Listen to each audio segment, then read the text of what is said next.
Lightning shattered the sky, and thunder crashed in answer. His feet slid on the drenched boards as he stumbled across the deck of his small boat, grabbing at wet ropes.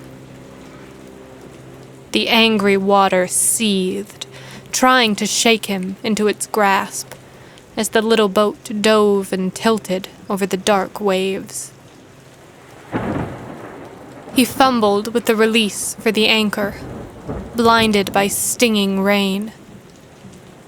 The rope whirred and snapped taut, a single cord straining against the rage of the storm. He scrambled for a handhold as the boat pitched dangerously.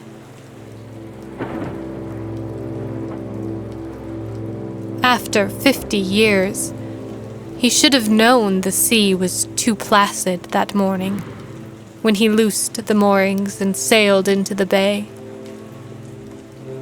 The water winked and sparkled under the sun, luring him unaware into its arms.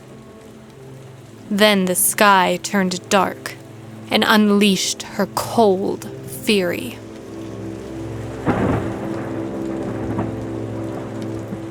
He pulled himself against the wall of the cabin and slid to a seat. Salt water stung his eyes and soaked through his thick sweater. He hid his face against the rough wood, knees to his chest, curling up until he was a child again, hiding while the tempest of his father's wrath raged through the house.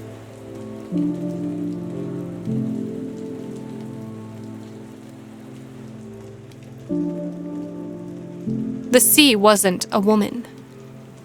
It was Poseidon, tossing on the waves of frustration, crashing from one room to another like flotsam on the waves, until the storm wore itself thin. When silence came, he crept, shivering and timid, to the kitchen, where his father stood with an arm around his weeping mother, clinging to her like a drowning man, a calloused hand hiding his face.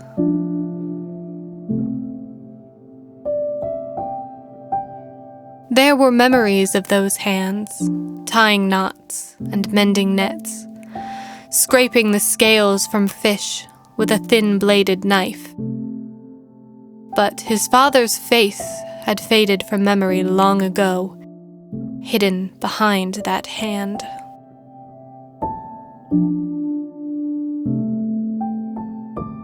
His mother's face lingered, framed by the steam of a hot kitchen, like morning fog on the waves, dark hair clinging to her forehead as she straightened his sweater with nimble fingers.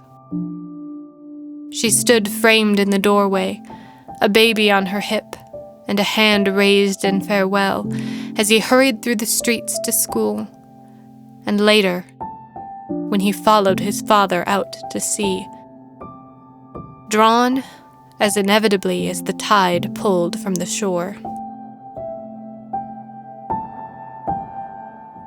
His mother hadn't wept when they buried an empty casket in the cemetery on the wind-swept cliffs.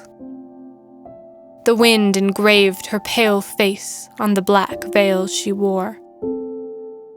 She stood, eyes vacant, with a baby on her hip and a small hand clasped in hers.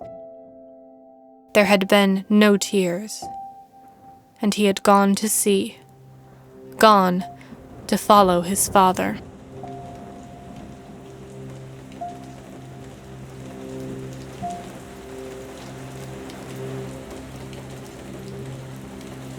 The cold sea frothed around him, waiting for his weakening boat to drop him into the icy depths.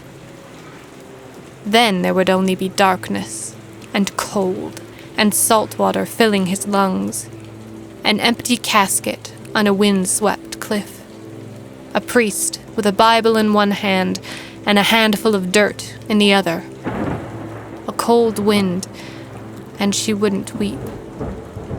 no one wept for those lost at sea.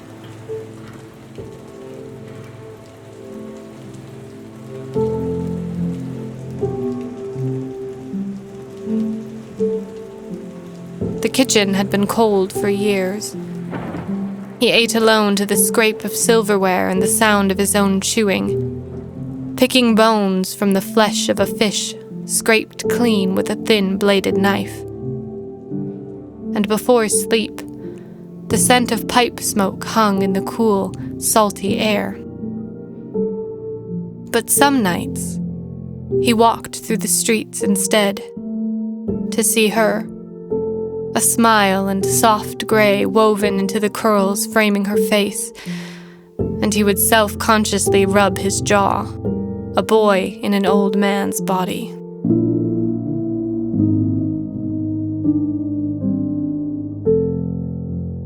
It was always the same meal, and she always asked what else she could bring him. But he couldn't force his tongue to do anything but lie. The sea breeze felt warmer those nights. The boat rocked beneath him. The storm had rushed on, leaving white foam in its wake. He blinked up at the sun through the water dripping from his hair. The sea churned under the hull as he turned for home, the dark waves tossing and taunting. Waiting. Depths of coldness beyond measure.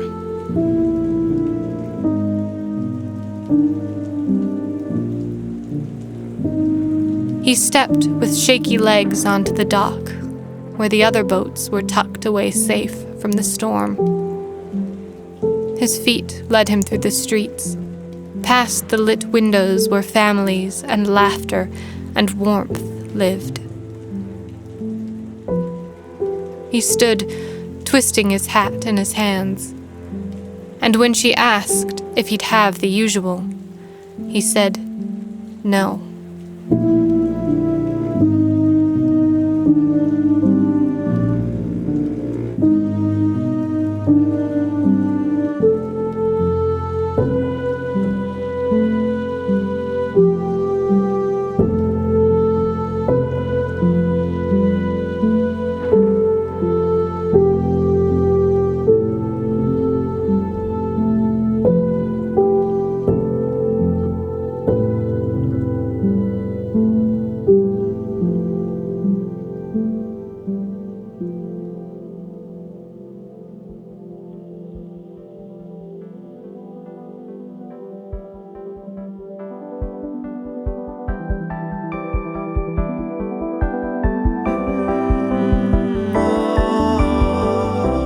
Today's episode of Tiny Tales was written and narrated by R.E. Rule. Mixing, music, and production by Frank Nawrot. Additional production by Matthew Ferrandino. If you enjoy our show, please rate, subscribe, and tell your friends about us. Join us on Patreon for as little as $1 per month to gain exclusive access to the Tiny Tales soundtracks. Visit us at tinytalespodcast.com for details. Thanks for listening.